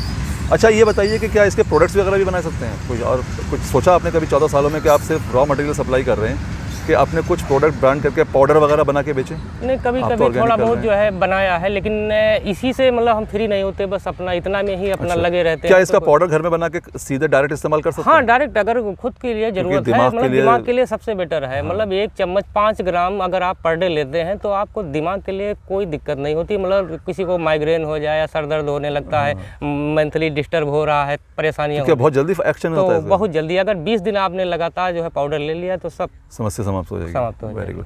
हाँ, एक बात चलने से पहले कर लेते हैं कि आप चूंकि करीबन 100 से ज़्यादा एकड़ में बकोपा करा रहे हैं। जी जी। मैं तो चाहूँगा कि अभी बकोपा सारा, या Bacopa means Brahmi, Bacopa monnieri, Brahmi को बोलते हैं, ये आपका सेंटेला है, सेंटेला एशियाटिका। तो मैं तो चाहूँगा कि आपका अभी इस समय शायद ब्राह्मी बहुत अच्छे स्तर पर तैयार नहीं है, क्योंकि कटाई वटाई सब सारी हार्वेस्टिंग हो गई। हाँ, तो जब आपकी फसल बढ़िया करके रेडी हो तो आप हमें बुलाइए, और एक हम वीडियो आपके साथ करना चाहेंगे, पूरी चर्चा ब्राह्मी की खेती पे, और ताकि हमारे किसान भाई आपका वापस आके फिर से मंडूक पड़ने का वीडियो देखें और ब्राह्मी का भी वीडियो देखें, और ख़ुद आकलन करें कि अब उनके लिए कौन सा अच्छी रहेगी इन दोनों में। तो जो आप ब्राह्मी करा रहे हैं, मैं देखता हूं कि अक्सर लोग इसको भी ब्राह्मी बोलते हैं। जी जी, ब्राह्मी दोनों को कहा जाता है। हाँ, लेकिन मंडूक पढ़नी तो लेकिन मंडूक बस नाम जो है, फिर उसके बाद आगे का नाम बदल जाता है, उसको मंडूक पढ़नी बोलते हैं, उसको बकोपा बोलते हैं। देखने में बिल्कुल अलग है। जी जी जी। इसका पत्ता अलग है, उसका पत्ता अलग है, हालांकि काम दोनों का तो तकरीबन मोर और लेस सेम है। जी जी। लेकिन लोग फिर इसको ब्राह्मी, असली ब्राह्मी तो वही है बकोपा, इसको क्यों ब्राह्मी कहने लगे लोग? नहीं, ब्राह्मी वही सारे समस्याएं दोनों में एक जैसी है, इसलिए मतलब जो इसमें कंटेंट निकलता है, मतलब जो दवाइयाँ निकलती हैं वो करीब करीब एक ही जैसी हैं, तो उनका मकसद एक ही है, तो इसलिए जिनका मकसद एक है वो सब एक ही फैमिली में आ गए बकोपा। ठीक है, तो किसान भाइयों, हम लोग यहाँ पर अभी आगे बढ़ेंगे, प्रोसेसिंग यूनिट की तरफ जाते हैं, वहाँ देखते हैं कि हमें दीपू भाई क्या क्या दिखाने वाले हैं। और मैंने आपसे वादा करता हूँ कि जब आपका ब्राह्मी तैयार होगी तो ब्राह्मी का भी हम पूरा कवरेज करेंगे, और दीपू भाई ही हमें बताएंगे कि ब्राह्मी की खेती वो कैसे कर रहे हैं, क्योंकि इस इलाके को करवाने वाले वो हैं, तो इनसे अच्छी जानकारी आपको कोई नहीं दे पाएगा। तो मैं जल्दी ही आपको उनके उस वीडियो के लिए भी आपको ज़्यादा इंतज़ार नहीं करना पड़ेगा। मेरे ख्याल से फरवरी कब तैयार होगी आपकी? मार्च में रेडी, मार्च में रेडी होगी, तो मार्च तक आपको इंतज़ार करना पड़ेगा, तब तक और बहुत सारे वीडियोज़ आएंगे। तो प्लीज़ हमारे साथ बने रहिएगा, कहीं मत जाइएगा, और जिन लोगों ने अभी भी चैनल सब्सक्राइब नहीं किया है वो चैनल सब्सक्राइब कर लें, नोटिफिकेशन बेल को प्रेस कर दें, क्योंकि इसके बाद में आपको और भी बहुत सारे वीडियोज़ देखने को मिलेंगे।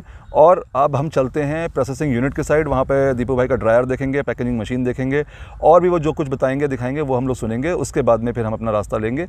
तो फिलहाल अब मूव करते हैं हम आपके फार्म हाउस की तरफ, जहाँ पर आपका दूसरी व्यवस्थाएं हैं वो देखते हैं। आइए, चलिए चला जाए। चलें साहब? जी चलिए, बहुत बहुत धन्यवाद। तो किसान भाइयों, हम लोग अभी जहाँ खड़े हैं उसके पीछे जो आप हमारे स्ट्रक्चर देख रहे हैं, ये दीपू भाई ने डेवलप किया है यहाँ पर अपना मंडूक पड़नी को सुखाने के लिए एक ड्रायर सिस्टम। ये बिल्कुल नेचुरल ड्रायर सिस्टम है, लेकिन ये वो ड्रायर नहीं है जो आपके जैसे आपके ओवन वगैरह आते हैं और आप देखते हैं कि वो उसमें का टेम्परेचर रेगुलेशन का सिस्टम होता है। लेकिन मंडूक पर्णी को सुखाने के लिए, जैसे कभी बरसात हो जाए या कुछ हो जाए तो आप खुले में नहीं छोड़ सकते हैं, तो उसकी स्थिति में आप क्या करेंगे? क्योंकि ये 12 मासी फसल है, चल रही है, कभी भी आपको बरसात के टाइम पे भी हार्वेस्ट करना पड़ता है। तो उस टाइम पर अगर ऐसी स्थिति आ जाएगी तो आप क्या करेंगे? तो इसके लिए आपने बड़ा अच्छा स्ट्रक्चर डेवलप किया हुआ है, और ये मैं आपको अंदर से भी दिखा देता हूँ खोल के बारे में उसके, तो आपको दीपू भाई बताएंगे सारा। ये पूरा अंदर का नज़ारा है। मेरे ख्याल से ये सब मंडूक पर्णी अंदर सूख भी पैक हो चुकी है आपकी, रखी हुई है। ये बकोपा है, ये ब्राह्मी रखी हुई है यहाँ पर। तो दीपू भाई ये बताइए कि ये थोड़ा सा किसान भाइयों को कि कैसे आपने इसकी व्यवस्था क्या की हुई है, कितना खर्च आ जाता है, क्या मटेरियल यूज़ है, और कैसे ये आपको मतलब हेल्प करता है अपने काम में? ये सर एक तो जब बारिश वगैरह होती है तो उससे फसल को बचाने में बहुत सुरक्षा देता है।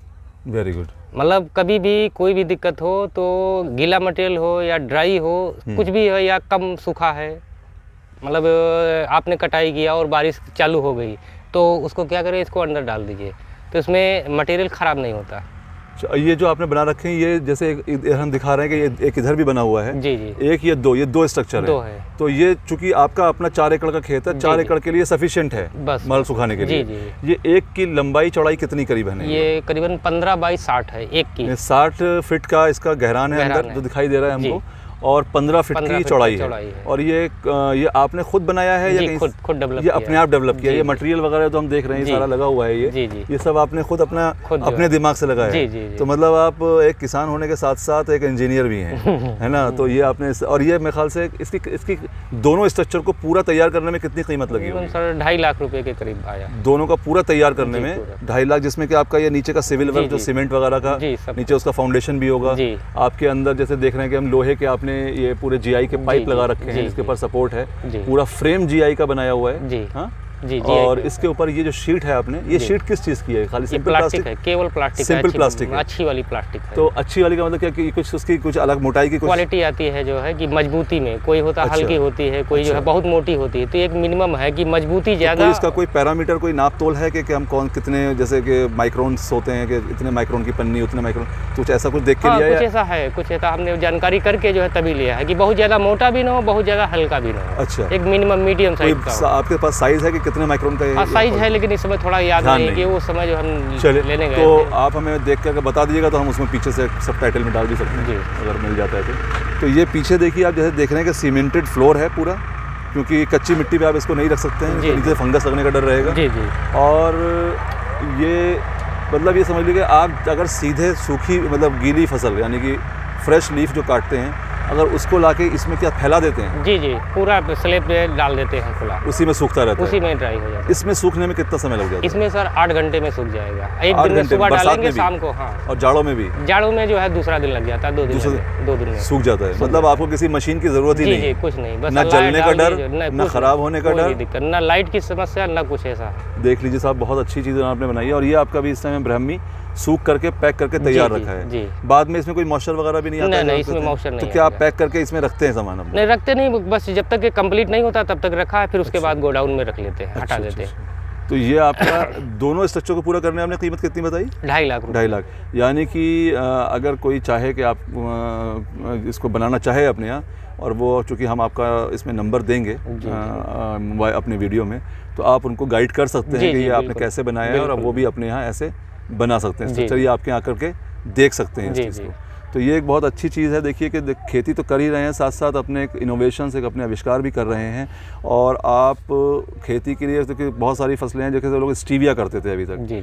मैंने अभी तक कहीं नहीं देखा कि स्टीविया जैसी फसल, जो कि 12 मासी फसल है, उसको भी 3 से 4 साल 5 साल के लिए लगाते हैं लोग, और वो भी आपकी कभी ना कभी उसकी कटिंग बरसात में आती है। लेकिन अक्सर किसानों ने उस फसल को इसलिए छोड़ दिया कि उनके पास में सुखाने के लिए साधन नहीं था, और जो कंपनीज़ के ड्रायर्स आते हैं, महंगे ड्रायर्स आते हैं, वो खरीदने की क्षमता नहीं है। उसमें उसके लिए थोड़ा सा आपको टेम्परेचर को भी सेट करने की ज़रूरत होती है, प्लस वो महंगे बहुत ज़्यादा होते हैं, उनकी कैपेसिटी इतनी नहीं होती है। इतना बड़ा ड्रायर खरीदेंगे तो करोड़ों में बैठेगा जाकर आपको। तो ये आपने अपने लिए, अपनी फसल के लिए, भले ही वो और किसी फसल में काम आया ना आए, लेकिन आपके बकोपा यानी ब्राह्मी और मंडूक पर्णी में पूरा काम आ रहा है। तो इसमें कुछ और अगर आप बताना चाहें तो किसान भाइयों को, इसके बारे में, ड्रायर के बारे में? या नहीं तो फिर हम आगे बढ़ते हैं? आपका वो इसमें तो कोई ऐसी दिक्कत नहीं, सब खुला जो खुली किताब की तरीके से है, इसमें ऐसा कोई टेक्निकल नहीं है, कोई ऐसा कुछ टेक्निकल नहीं है, लेकिन ये आपको सक्सेसफुली आप इससे कर रहे हैं। कितना माल एक बार में सूख जाता है इसमें? ये मान चलिए एक बार में इसमें 500 kg आप जो है एक दिन में डाल सकते हैं गीला। तो पूरा आपको अपना, अगर मान लीजिए जैसे बरसात है और कटिंग कर ली है आपने, तो 4 एकड़ का माल सुखाने में ये दोनों ड्रायर से कितने दिन लग जाते हैं आपको? ये मान कर चलिए सर 10 से 12 दिन में आपका ड्राई हो जाएगा। 4 एकड़ का पूरा मटेरियल आपका मंडूक पड़ने का एक कटिंग का जी, इन दोनों चैम्बर्स में 10 से 12 दिन में बिल्कुल तैयार हो जाए, बरसात के महीने में, जाड़ों में जी। बहुत बढ़िया, बहुत बहुत शुक्रिया आपका कि आप ऐसी चीज़ें भी देखिए। हम लोग यहाँ आते हैं इसीलिए कि कुछ खेती के बारे में भी बातचीत हो और इस तरह की अगर हमें कोई सुविधाएं मिल रही हैं, और इससे हमें पता चलता है कि हमारे देश के किसान कितने सक्षम हैं। यही बात मैं आपसे एक वीडियो में कह रहा था कि हमारे देश के किसान जो हैं दूसरे देश के किसानों से कहीं ज़्यादा सक्षम हैं। अपने एप्लीकेशंस वो खुद बना रहे हैं, अपने आप डिसाइड कर रहे हैं, इंजीनियर से कम नहीं है। दूसरे देश के किसान सिर्फ कंपनीज़ के और रिसर्च पर डिपेंड करते हैं। तो ये एक बहुत बड़ी हमारे पास एक जो समझिए धरोहर है भारतीय किसान। तो इनको अगर आगे आप बढ़ाना चाहते हैं तो देखिए प्लीज़ ये जो है हम लोगों को अगर आप मदद करेंगे तो हम ऐसी चीज़ें आपको लगा के दिखाते रहेंगे साथ साथ, जो कि आपकी खेती से जुड़े हुए जो प्रॉब्लम्स हैं, जो समस्याएं हैं, उनको भी दूर करेगा। इसको ट्रैक्टर को थोड़ा सा बंद करा देंगे तो हमारे लिए आसानी हो जाएगी। और अभी हम लोग आपको दिखाते हैं वो जो आपका ये जो पीछे चल रहा था रेन पाइप, हीरा रेन पाइप, तो अभी वो फिट तो नहीं है? जी सर, अभी इस समय फिट है, लेकिन हम दिखा सकते हैं थोड़ा सा कैसा है। आइए ज़रा उनको वो पाइप दिखा दिया जाए, और ये जहाँ रखा हुआ है आपका जी, ये थोड़ा पाइप निकाल के दिखाइएगा।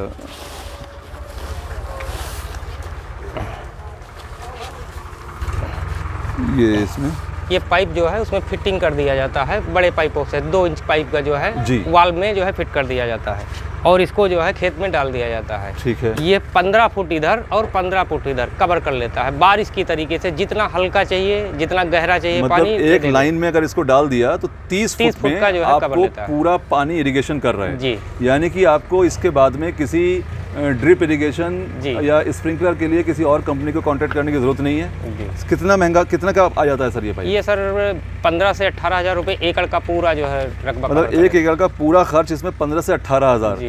सरकार जैसे ड्रिप या स्प्रिंकलर के लिए सब्सिडीज वगैरह देती है, इसके लिए भी कुछ पैसा देती है क्या? जी देती है। मतलब यहाँ पर आपको ब्लॉक लेवल इसकी सुविधा मिलती है? कितना % सब्सिडी मिल जाता है इसमें? ये 60% तक सब्सिडी है इसमें। तो सब्सिडी के बाद आप इतना खर्च बता रहे हैं या सब्सिडी के बाद? मतलब आपकी जेब पे जो खर्च आया 1 एकड़ का वो 15,000 रुपये में आपकी जेब पे खर्च आया। देखिए इसमें दिखा सकते हैं, जरा दिखाइएगा तौसीफ मियाँ।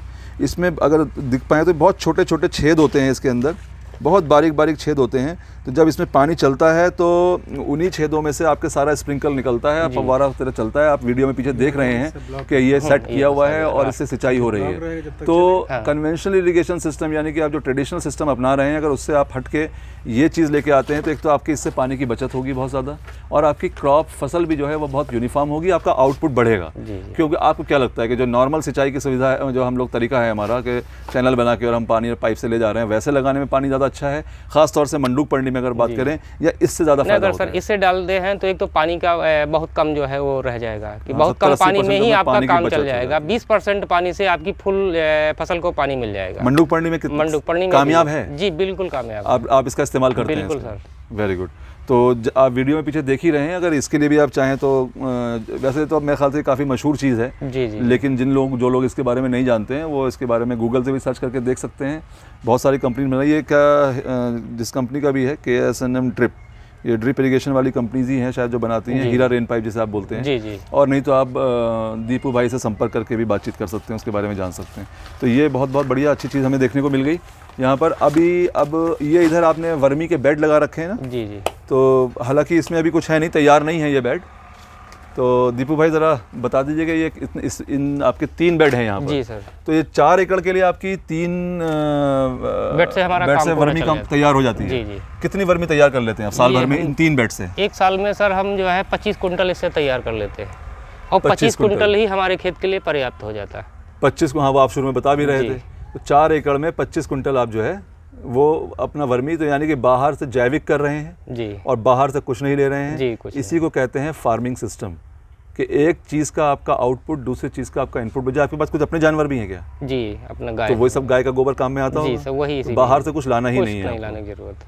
गाय के गोबर से आप अपना वर्मी खुद बना रहे हैं और अपना इस्तेमाल कर रहे हैं। चाहें तो अगर आगे बढ़ा के उसे बेच भी सकते हैं, लेकिन अपना काम अपने आप हो रहा है। तो अब तो मेरे ख्याल से खेती का तो खर्च आपका तकरीबन बस वो जो ज़रूरत खर्च है वही बचा, तो खाद पानी का तो कोई खर्चा ही नहीं है आपका। खाद का पानी आप बचा ही रहे हैं 80% नेचर का, पाइप से, ड्रिप से, और इधर आप इसको कर रहे हैं। तो ये साल में कितनी बार बनाते हैं आप? ये सर हम करीब 3 बार बना लेते हैं। 3 बैच में आपको टोटल 25 कुंटल एक साल में मिल जाता है। चलिए, आपने देख लिया साहब कि अपनी ही जैविक खेती के लिए अपनी ही जैविक खाद बना करके और इसको इस्तेमाल कर रहे हैं। बहुत सारे लोग कर रहे हैं, लेकिन हमने आज आपको दीपू भाई से मिलवाया तो वो भी ये चीज़ कर रहे हैं। और इसके बाद में अब हमारे पास क्या रह गया दीपू भाई, क्या दिखाएंगे? ये पीछे पानी की हौद जो बनी हुई है, ये सिर्फ आपका सो सिंपल जैसे वो होती है सर, इसमें चिकोरी का प्लांट लगाते हैं जिसमें चिकोरी धुलते हैं। अच्छा, जो चलिए, चिकोरी को तो अभी हम जब आप चिकोरी करेंगे तो हम चिकोरी को भी आपको कवर करेंगे और आज की बड़ी पोटेंशियल होती है, उसके बाद प्रोसेस होता है। बहुत बढ़िया। तो अभी हमारे पास और क्या चीज़ रह गई है जो दिखा सकते हैं हम लोग? ये आपका इधर आइए, इधर चला जाए।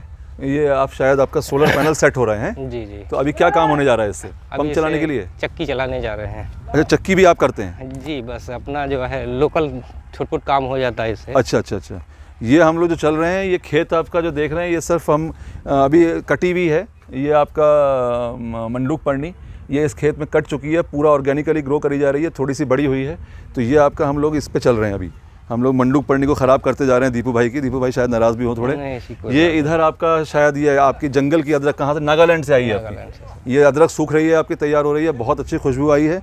अभी शुरू में जो आप हमारे हाथ में चाय देख रहे थे, वो शायद ये देखी या नहीं देखी मुझे याद नहीं, बट वो इसी पे थी। और ये आपका हम लोग आ गए हैं, सोलर पैनल आपका यहाँ पर माउंट हुआ है। ये एक बड़ा अच्छा सिस्टम हमें दिखाया इन्होंने आज दीपू भाई ने। दीपू भाई, ये ऊपर से कैसे देखेंगे हम लोग? थोड़ा डाउन कर दिया जाए। डाउन करवाइए, डाउन कर दे। तो ये जो है, ये आप अपना चक्की चलाने के लिए और पंप चलाने के लिए कोई भी मशीन। आगे आ जाइए।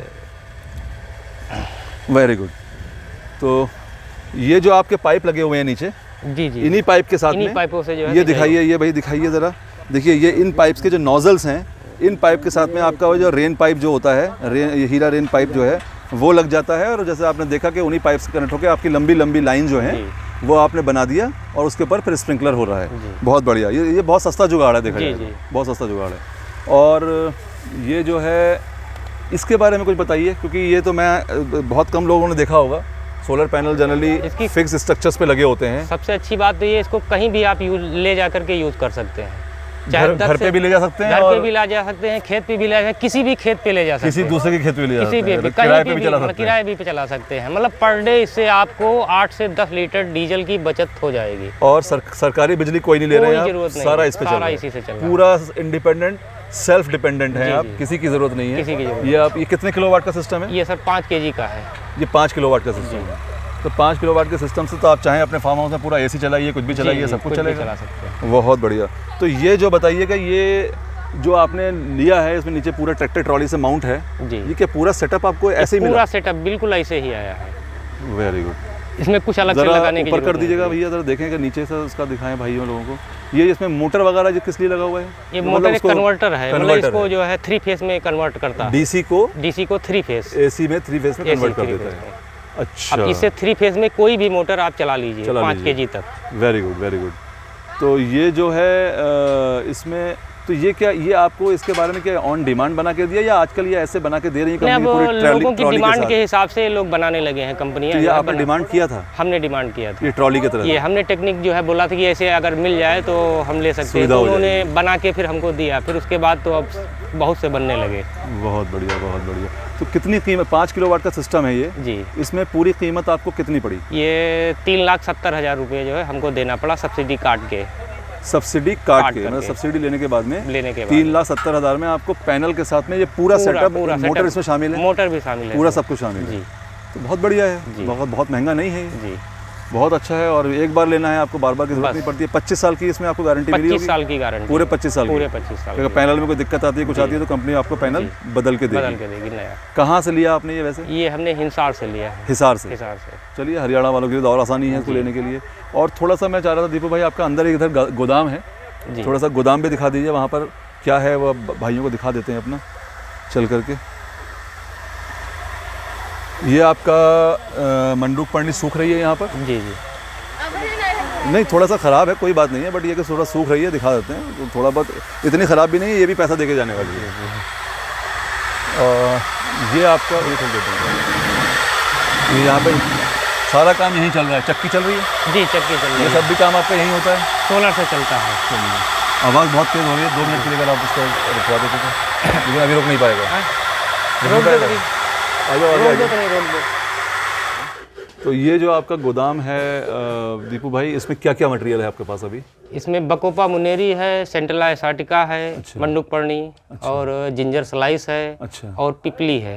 पिपली जी, पिपली की भी मार्केट अभी बड़ी अच्छी हो रही है, पूरे जंगल जो है, अब तो पिपली की खेती भी हो रही है। जी खेती भी हो रही है। तो आप ये जंगल की है या ये जंगल से कलेक्ट, जंगल वाली है, ठीक है। तो इसमें करीबन आपका ये अभी 3-4 चीज़ें पैक होकर पड़ी हुई हैं। जी जी। आपका इसमें ब्रह्मी है, आपका मंडूकपर्णी है, पिपली है, अदरक है जी। तो ये मतलब पूरा आपका अपना ही माल है होता है या जितने भी गांव के लोगों का आता है वो भी सब इसमें? नहीं वो भी है, लेकिन ये यहाँ पे ऑर्गेनिक रखा जाता है। अच्छा। इस गोडाउन में केवल ऑर्गेनिक मटेरियल ही रखा जाता है, मतलब केमिकल वाले को आप ऑर्गेनिक के साथ में मिला करके नहीं रखते हैं, उसको छूना भी नहीं चाहिए। जी।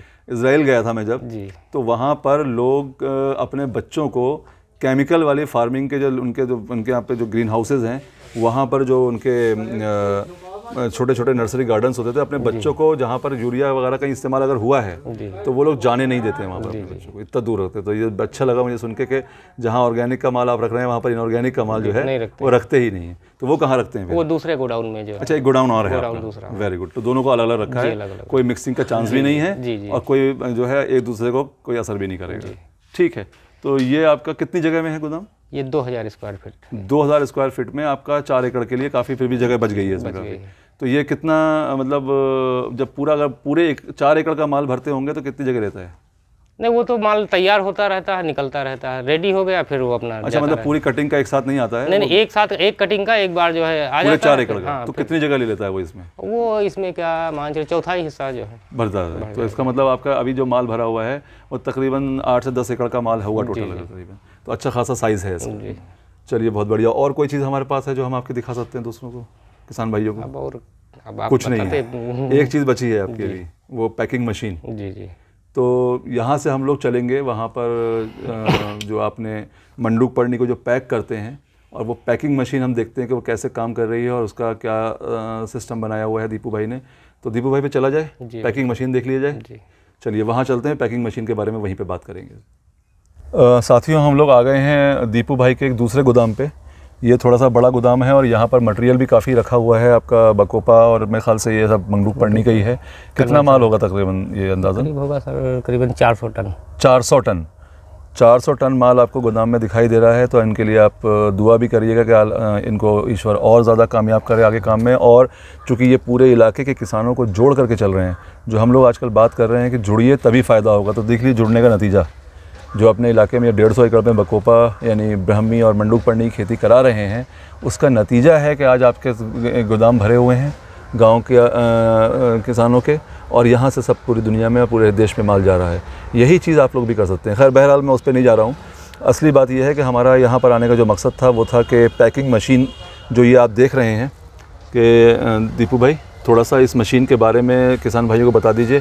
वीडियो में तो लोग पीछे देख ही रहेंगे कैसे मटेरियल पैक हो रहा है, लेकिन ये मशीन की क्षमता क्या है, कितना टाइम कितने में पैक कर देती है, क्या कीमत है इसकी, थोड़ा सा ये बताइएगा। जी सर, इसकी मशीन की कॉस्ट है 3 लाख रुपये। 3 लाख रुपये जी, वेरी गुड। और ये भी 3 HP मोटर जो है 3 फेज से सोलर से ही चल जाती है। सोलर से चल जाती है, 3 HP की मोटर है, और आपका 3 फेज का जो सिस्टम है वो उसी से चल जाता है। तो इसमें क्या उसको यहाँ ले आते हैं, यहाँ पे ले आकर खड़ा कर देते हैं। मतलब जो आपने वहाँ पे सोलर टायर ट्रॉली के ऊपर मशीन पैनल देखा था, वो यहाँ आकर ये काम भी करता है। बगैर बिजली के गाँव में काम हो रहा है, बिजली की ज़रूरत ही नहीं है, आप भी कर सकते हैं। चलिए खैर, और आगे बताएं। इसमें 1 घंटे में मिनिमम 7 से 8 बंडल बना देता है। 7 से 8 बंडल एक घंटे में। 1 घंटे में। और एक बंडल कितने? ये 40 से 50 केजी का। जो आपकी कैपेसिटी समझे कि हमको 40 केजी का बनाना है, 50 केजी का बनाना है, उस हिसाब से ये तो 50 केजी के 7 से 8 बंडल बना देता है। ये यानी कि तकरीबन आपका मोटा मतलब 350-400 किलो माल 1 घंटे में पैक हो जाता है। जो कि अगर आप हाथ से करना शुरू करेंगे तो वो पैकिंग भी नामुमकिन है, क्योंकि इतना टाइट हाथ से किया ही नहीं जा सकता। कॉम्पैक्शन वो है, जगह कम लेगा। तो इसमें ट्रांसपोर्ट का जो बहुत बड़ा आसानी हो जाता है। जहाँ पे भाड़ा 10 रुपये होता है, यहाँ का इसका जो है 7 रुपये, मतलब मतलब 5-5 रुपये का जो है भाड़ा का डिफरेंस हो जाता है केजी पे। 1 किलो पे 5 रुपए का फर्क जी। तो यानी किसान जो कर रहा है, अगर मान लीजिए 60 रुपए मिल रहा है तो उसका माल 55 रुपए पे ही पड़ा। जी जी। वो 65 रुपए का मिल गया, समझ लीजिए मार्जिन आ गया उसका। तो वाकई बहुत बड़ी बात है, क्योंकि अगर आपने बताया था कि 1 एकड़ में एक कटाई में तकरीबन 100 कुंटल यानी कि 1.5 टन माल जो निकलता है, तो 1.5 टन माल का अगर 15 75,000 रुपए, जी जी, तो 1500 किलो और 5 रुपए किलो का ट्रांसपोर्टेशन में बचत अगर हो रही है वॉल्यूम कम होने की वजह से, तो एक कटाई में 75,000 रुपए की किसान की बचत हो रही है 3 लाख की मशीन से। यानी कि एक साल में अगर एक किसान 1 एकड़ की खेती के लिए भी मशीन खरीदता है तो एक साल में मशीन की पूरी कीमत निकल आएगी, उसके मुनाफे से निकल आएगी। तो बहुत महंगी मशीन नहीं है, बहुत आराम से आप लोग जो है 1 एकड़ में करेंगे तो आपका 75,000 रुपए की बचत हो रही है और 5 कटाई मिल रही है आपको। तो 3.5-4 लाख से ऊपर का आपका कमाई हो रही है, और उतने में आपकी उससे कम में मशीन आ रही है। तो ये बहुत बढ़िया मशीन लगी। तो ये आपको कितना टाइम हो गया लिए हुए? ये सर 2-2.5 महीने से ऊपर हो गया। 2-2.5 महीने। अच्छा, अभी जल्दी लिया है। जी जी जी। तो काफ़ी परिवर्तन आ गया होगा इससे? नहीं, बिल्कुल जो है कॉस्टिंग का जो है ट्रांसपोर्ट के लिए बहुत आसानी हो गया, नहीं तो हल्का माल था जो है तो भेजने में बड़ी दिक्कतें आती। तो इसको आप क्या पॉलीथीन में पैक करते हैं, या जैसे अभी दिख तो रहा है हम लोग को, लेकिन मतलब किसी भी मटेरियल में पैक कर सकते हैं इसको हम? हाँ, किसी में भी पैक, चाहे प्लास्टिक के बोरे में पैक करना हो, चाहे हमें पॉली प्लास्टिक शीट्स के अंदर पैक करना हो, किसी में भी कर सकते हैं, किसी में भी हो जाए। चलिए, बहुत बढ़िया। और ये ऊपर से इसकी पुली वगैरह है, चलिए ठीक है। तो ये तो मशीन हमने देख लिया, मेरा मकसद दिखाने का यही था।